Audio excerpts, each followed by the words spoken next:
उपसभापति जी घरेलू कर्मकारों की मजदूरी नियत करने तथा उनके काम की स्थितियों में सुधार करने और तत्संबंधी विषयों का उपबंध करने के लिए जो बिल सदन में प्रस्तुत किया गया है, मैं उसका समर्थन करता हूँ। जैन श्रीमान, इस देश में गरीबी के कारण, बेरोजगारी की वजह से और सुविधाएं उपलब्ध न होने के कारण जो भी छोटे छोटे बच्चे हैं, उनको घरों में हर प्रकार के काम करने पड़ते हैं, जैसे खाना बनाना, बर्तन साफ करना, कपड़े धोना, बच्चों को स्कूल छोड़ना आदि।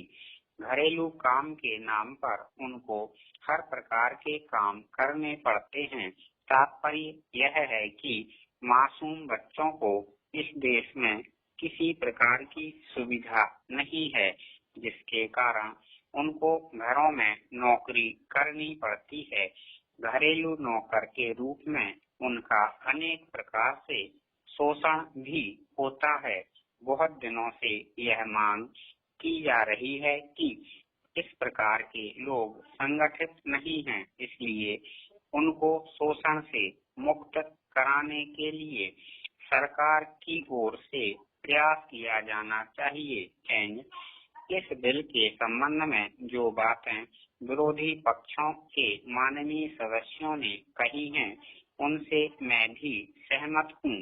मेरा भी यही मत है कि इन छोटे छोटे बच्चों का जो शोषण होता है, उसको रोकने के लिए सरकार को कारगर कदम उठाने चाहिए।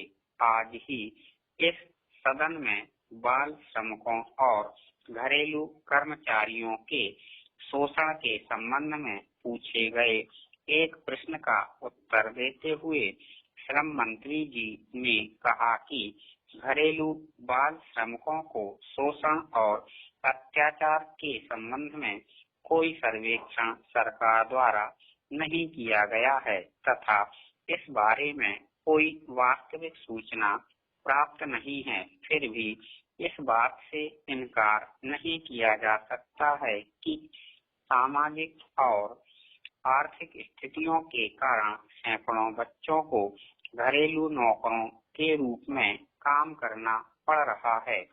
सरकार ने इस बात को स्वीकार किया है कि हमारे देश में जो गरीबी है, उसके कारण इस देश के बालकों को घरेलू नौकरों के रूप में काम करने के लिए विवश किया जाता है। इसलिए मेरा सुझाव है कि सरकार को इस संबंध में पहले निश्चित सर्वेक्षण कराना चाहिए।